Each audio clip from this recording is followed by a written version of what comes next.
What's up, everyone? So last week I wrapped up a new Webflow site build. So we successfully completed the QA launch process, connected the domain, and then we got the website live with no issues at all. Just had to wait for some propagation. But that was last week, and now this week I am focused on wrapping up the project, specifically offboarding the project. And I wanted to give you a quick behind the scenes look at how I go about this because the goal here, number one, is to set the client up for future success, managing the website and being able to leverage it as a marketing tool.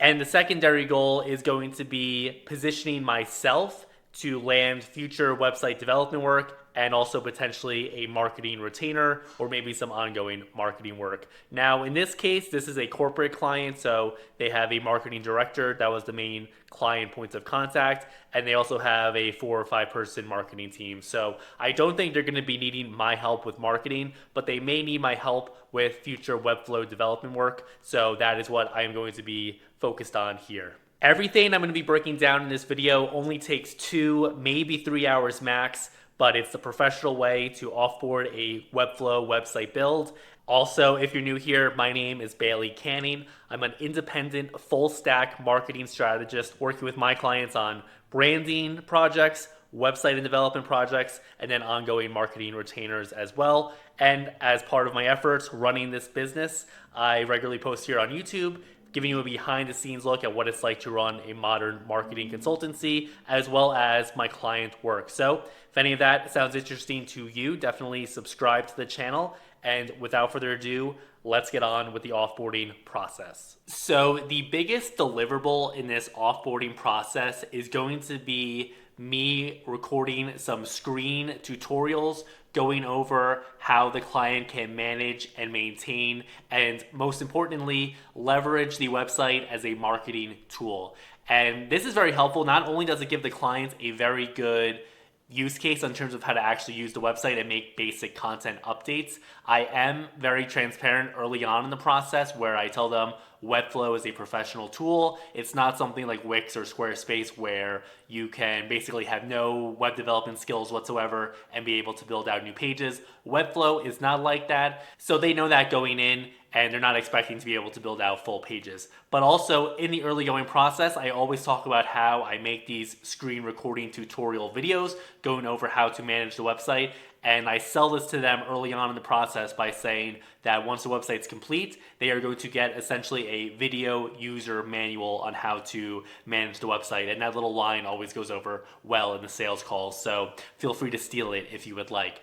But yeah, I'm just gonna now record these screen recording tutorials. So this is actually helpful for me because I'm able to handle one of my admin tasks while also filming this video. And it's going to be very simple. Basically, I make 3 videos every time. It's always a little dependent on the specific website and the specific client use case. But in this case, I'm just going to go over all the settings in the Webflow dashboard. So basically all the stuff, most of the stuff, honestly, clients don't even need to mess with once it's been done. Then I'm going to go over how to use the Webflow CMS and explain that. So on this particular website, that's going to be helpful because there's a team section. So whenever they need to add or remove employees from the company, they can easily make that update. And then there's also a blog as well. So I know the marketing team wants to be posting some of those articles in the future, so they'll see how to do that. They are coming from WordPress, actually. That's what they're familiar with, so I'm thinking they're probably going to find Webflow a very nice, modern change of pace. And then finally, I'm just going to go over how to make basic content updates in Webflow. So those are things like swapping images, updating text, colors, links, basic stuff, not building out full pages or anything like that. Pro tip, if you're regularly having Zoom calls with your clients and you have an iPhone, I highly recommend using the continuity camera feature because it essentially gives you a really good image quality. So that's what I'm going to be using for these screen recordings here. And also with the MagSafe, if you have one of these, I think it was like $15 off Amazon, you can just literally plop it onto your phone and then you can use the back camera as your camera. So highly recommend it.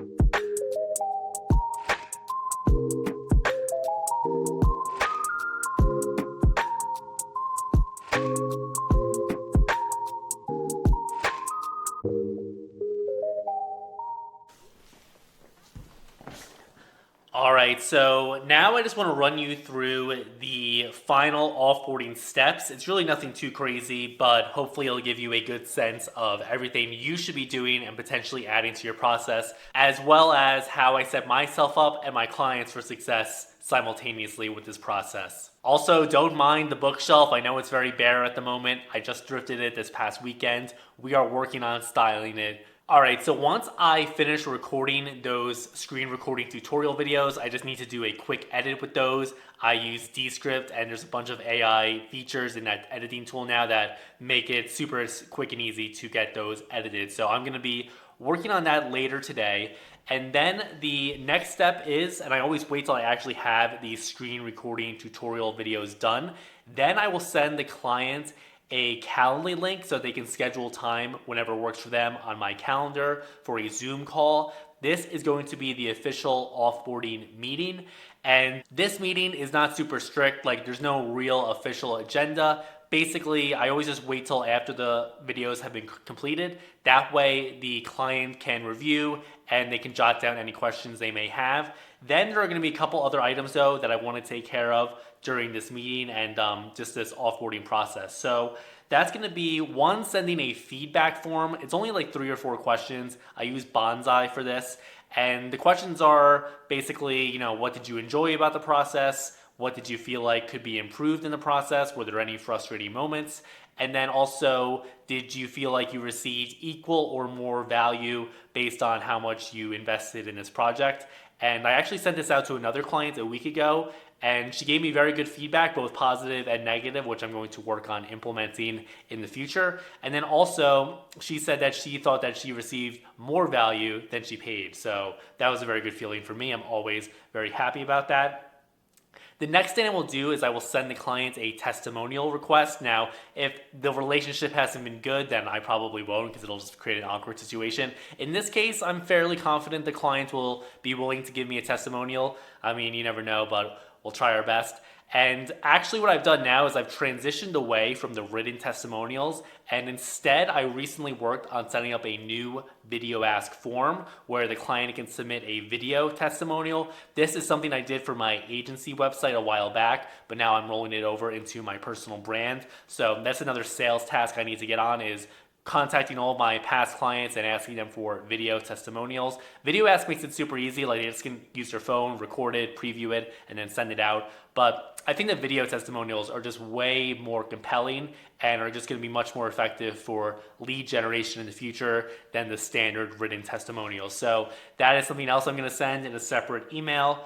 Then the 2 main sales things, I suppose you could say, would be to align on a website management plan. So in the past, I used to offer like set monthly or weekly deliverables, and the client would pay a set monthly price. And then I would use Bonsai to set them on an auto bill system. So every month it would just bill their credit card at the rate we agreed on. But honestly, after thinking this over, 1, it wasn't good for me operationally, but 2, quite frankly, with Webflow, there's really not a whole lot that needs to be done to manage and maintain the website.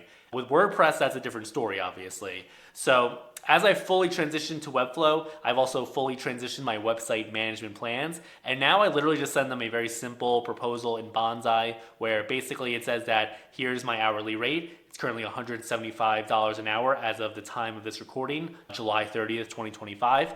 And basically the proposal, once they agree to it, and I haven't had any clients turn it down after I've started this new process, basically then it just is an agreement. So whenever they need future work done on the website, whether it's adding new landing pages or making some content updates, they have my hourly rate, we've agreed to it, and they can just send over the work in Basecamp and then I'll get to work on it. So basically it just secures my hourly rate going forward, and whenever they need work, they can contact me, but there's no ongoing monthly cost. So I figured that was just the best, most fair way. There's still some clients that need to transition over to that, but we are working on that.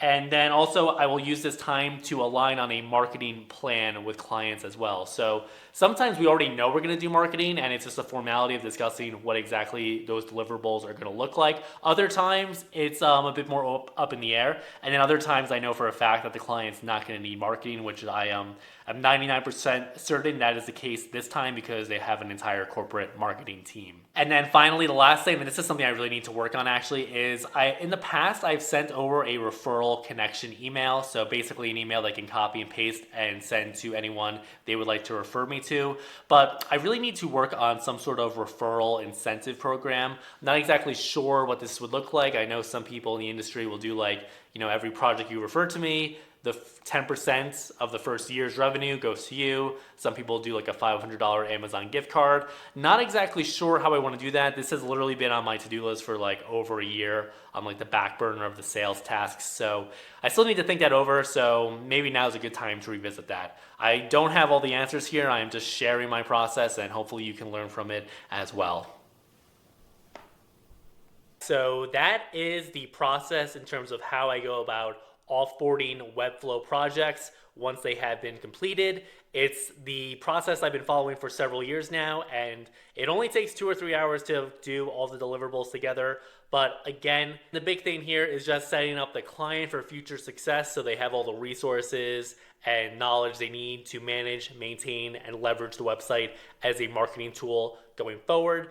And it sets me up to gain a testimonial, gain potential referrals, gain future Webflow work, as well as perhaps even marketing work. So that is the process. Hopefully you liked what you saw and you found it informative, entertaining, and helpful, basically. So feel free to let me know if you have any questions in the comments, and I will get back to you whenever I have a chance.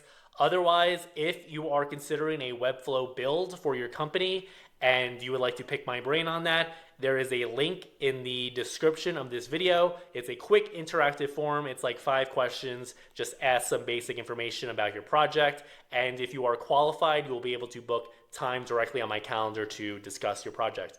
All right, so I think I've done all the damage I can do in this one. If you like the video, make sure to subscribe so you don't miss any future content. And otherwise, I will see you in the next one. Take it easy. Bye.